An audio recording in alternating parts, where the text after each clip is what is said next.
All right, this is the workup video for your Voltaic cell report.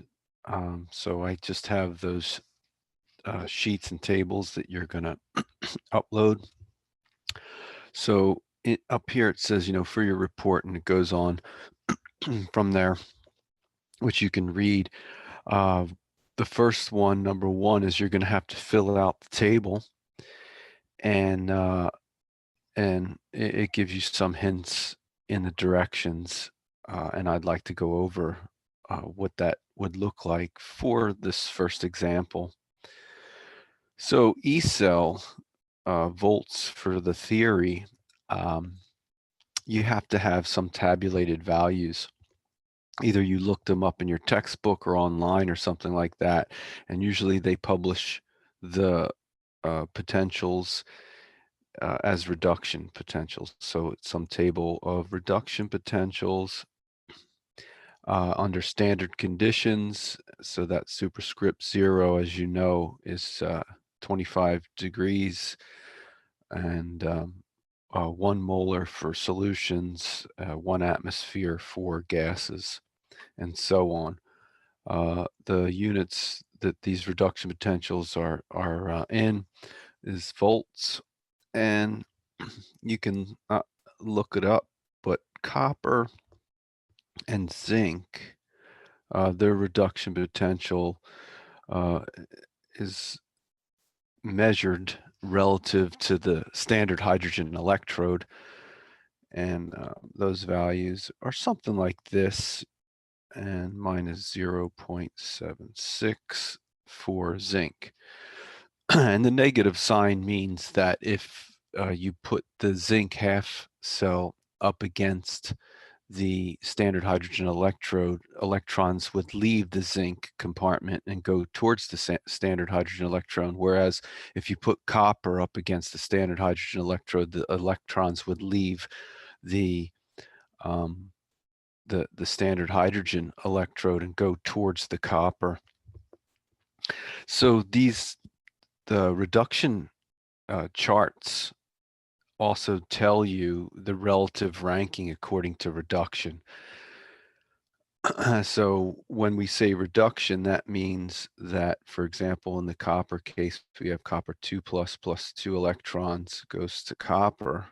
And in the zinc case, it would be zinc 2 plus 2 electrons goes to zinc. So they're all written as reductions, even though in a whole cell, you know that you have to have both reduction and oxidation, so one of them is going to be oxidized. And this tells you the ranking. You can look at it that way too. So in this ranking, you see that copper is preferentially reduced over the zinc, and zinc would be oxidized. The cell potential, you can see the difference here between those two cells, and that would be 1.10 volts. Another way to get this is to use the equation for E cell, which tells you to take the reduction potential at the cathode, which in this case is copper, and minus the reduction potential at the anode, which is the zinc.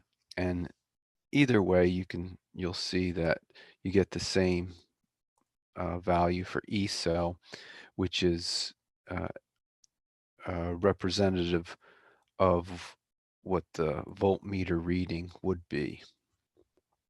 1.10 volts. Okay, so back up to the table, we got to fill this chart out. E cell volts in theory, we see we're going to put in a 1.10 volts. The anode is the electrode where oxidation takes place. And remember, an electrode is just a solid surface allowing for exchange of electrons. So for the anode, the exchange would be loss of electrons, and that would be taking place at the zinc. The oxidation half reaction then is the opposite of the reduction half reaction. And for zinc, it would be the zinc metal going to zinc 2 plus 2 electrons. And then the abbreviated cell notation, you can look up, and it's the short form is the anode, separated by the anode solution.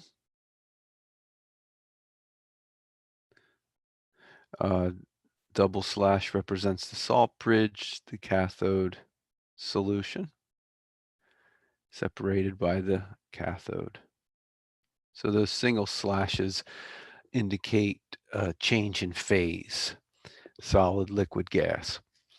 All right, so for this case, the anode would be zinc. The anode solution would be zinc, and under standard conditions, that's 1 molar. If you know the concentrations, it's nice to put them in.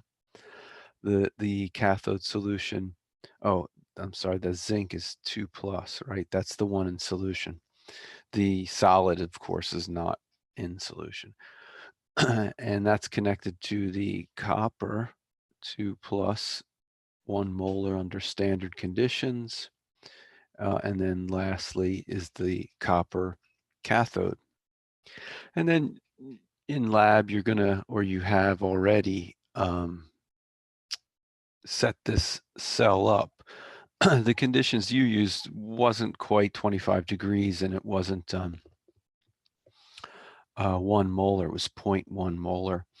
But even though I saw that many students got around 1 volt here, so I'll just put 1 volt. And that pretty much addresses number 1.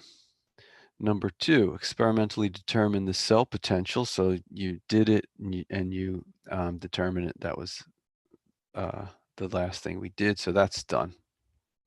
It says put a percent difference column. So I'm going to just add a column over here, draw a line, put percent difference. And then I can calculate a percent difference between 1 and 1.01 and put that value in here in that box. All right. 3, explain why you would not, or it would not be correct to title this last column percent error instead of percent difference. So you have to think about that, and I had just mentioned some of the possible reasons why it shouldn't be the same. The next thing is to draw a picture similar to figure 1 for copper silver cell, replacing the light bulb with a voltmeter.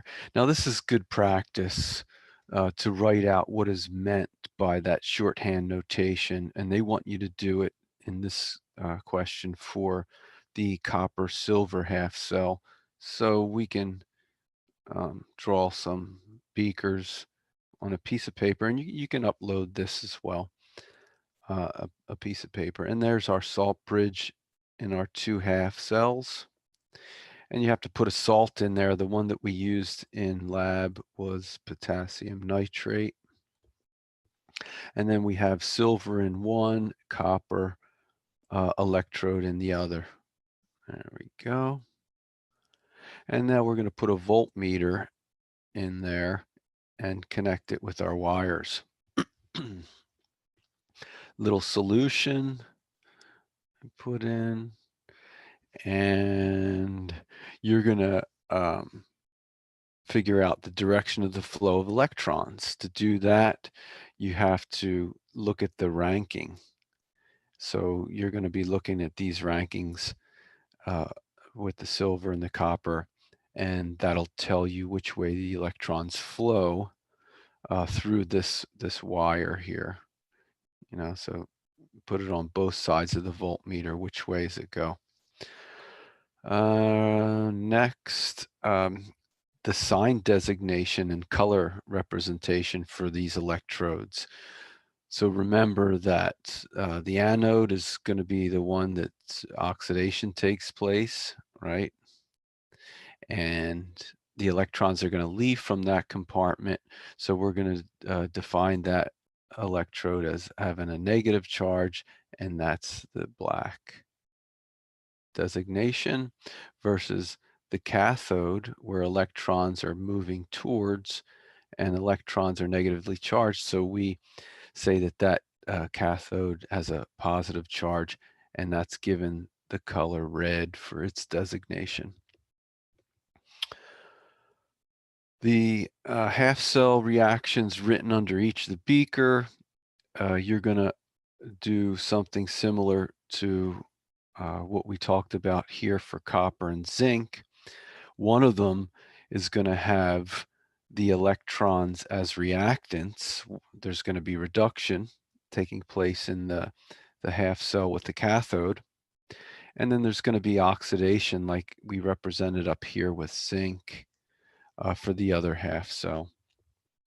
And the electrons are products for the oxidation half reaction.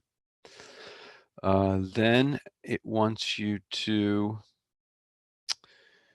give the overall balanced redox reaction. So you're going to have to add up those two half reactions and make sure that the number of electrons lost equals gained.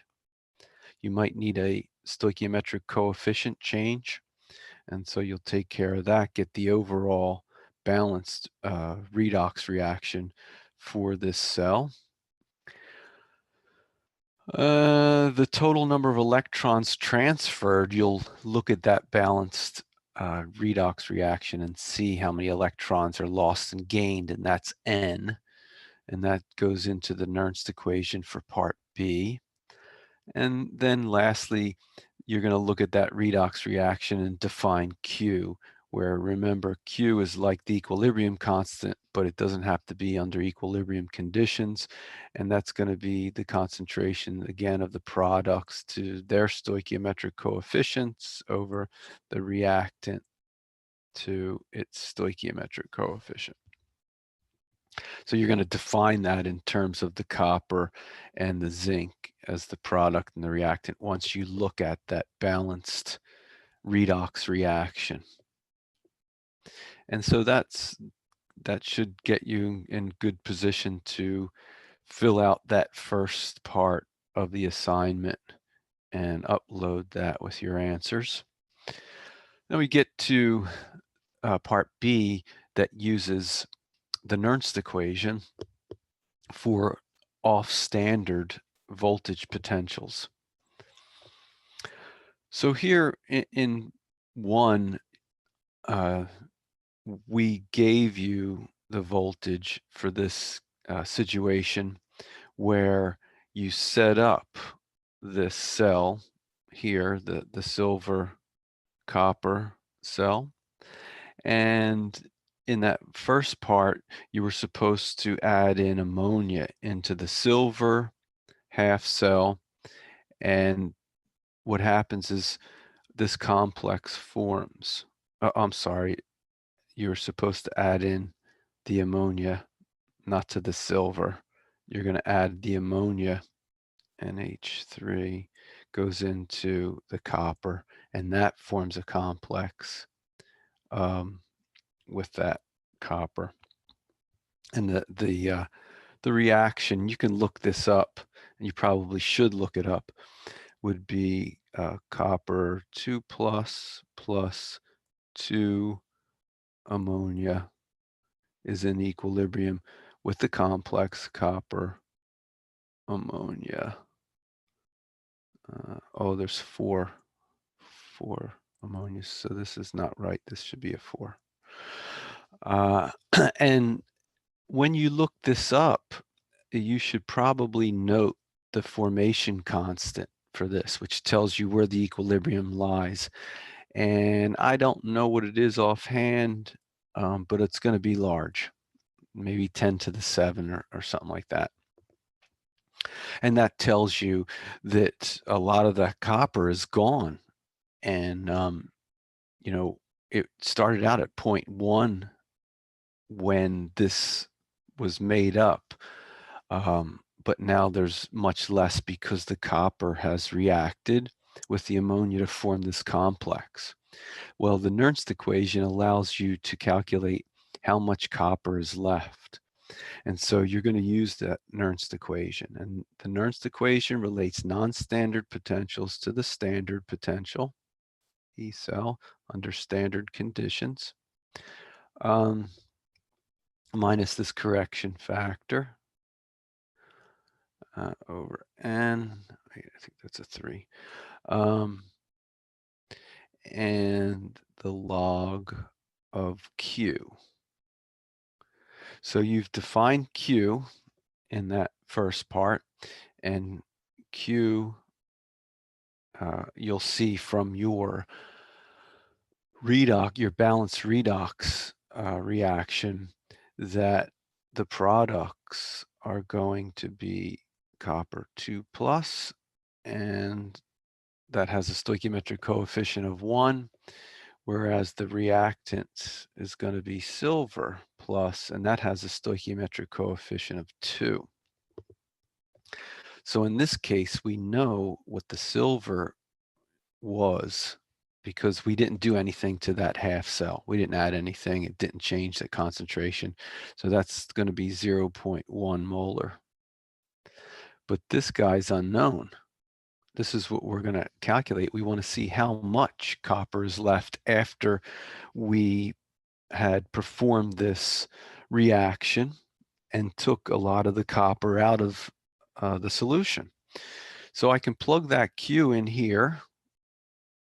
I can use the N from the balanced equation, the balanced redox equation, and E cell is just going to be under standard conditions, so that should be around 0.46 volts. And this value is given 0.77 volts. So we know everything. The balanced redox reaction, you should have concluded that that's a 2-electron transfer. And the only unknown, therefore, is the copper. Now, once you calculate that, it better be much less than 0.1 molar, which it started with. And you have to finish the problem off by addressing this here. Does the calculated value, which better be much less than 0.1, make sense? And your answer is, yeah, it's less than 0.1. It makes sense because I looked up the equilibrium constant, Kf. It was really huge, and this is the value it is. And this implies, and you're going to write down this reaction, this implies that that equilibrium lies way to the right.